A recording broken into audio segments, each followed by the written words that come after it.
And joining us now from New Orleans, senior political columnist for Politico, Jonathan Martin. His latest piece is entitled, "Forget No Labels, Biden's Third-Party Peril is on the Left."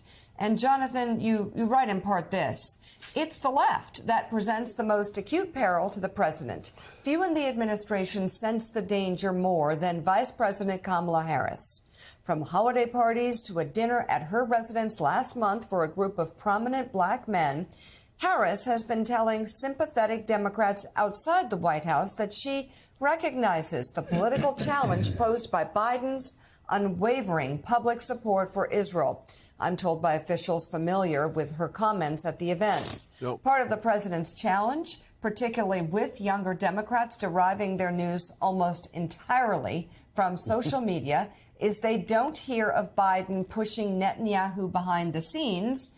There is a hate the sin, love the sinner element to Biden's approach to Israel that some in Gen Z can't fully grasp. So, Jonathan, very fascinating. You have most Democrats fearing what's going to happen from no labels and independent candidates. But you say the danger comes from within Joe Biden's own party.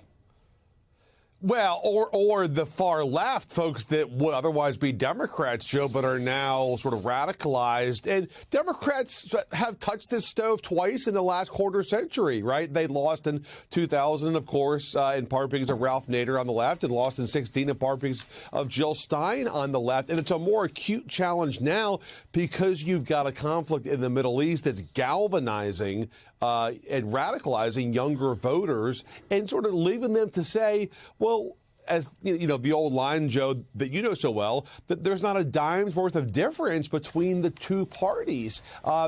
If younger voters believe that in October of this year, that a vote for Biden is indifferent than a vote for Trump when it comes to the Middle East, that's not going to get them off their couch. And if it does, they're going to pull the lever for Jill Stein or Cornel West or Bobby Kennedy. And I think this is a numbers game, guys, and this is a campaign that's going to be won or lost at the margins. And if Biden loses 30,000 votes in, Ann Arbor, Michigan, or Madison, Wisconsin, that's the election right there. So, Jonathan, certainly you just spelled out effectively the problems from a third-party candidate would pose for progressive voters. But what about also voters of color, particularly black voters, who this president has seen an erosion of support at times? You mentioned a Cornel West. Maybe it's RFK Jr.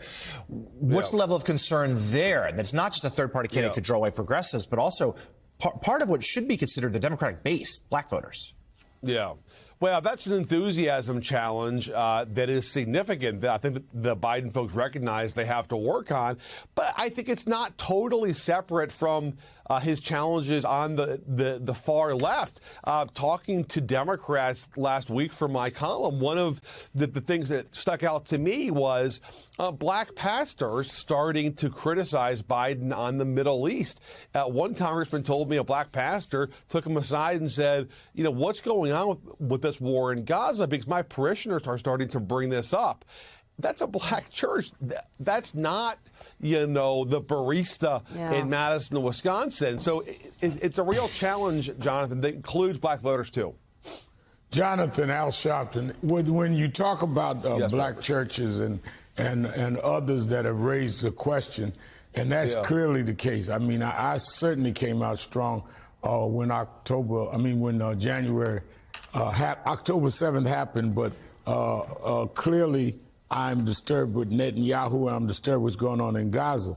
The fact that you are raising this, though, do you think if the Biden campaign made a clear distinction, without trying to have it both ways, that they're not supporting Netanyahu and, in fact, deal with other issues, that this can deal with the enthusiasm question? Because I think some on the far left will be far left, but I think that mainstream black vote that is now questioning, and all of us are saying that there is no real straightforward language on what's going on here.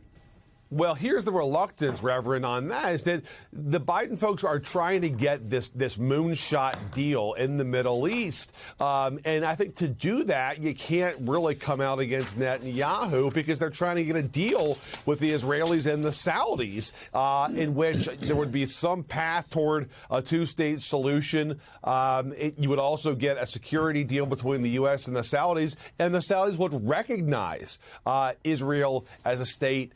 And I think if you're going to get that kind of deal, it's a long shot, obviously.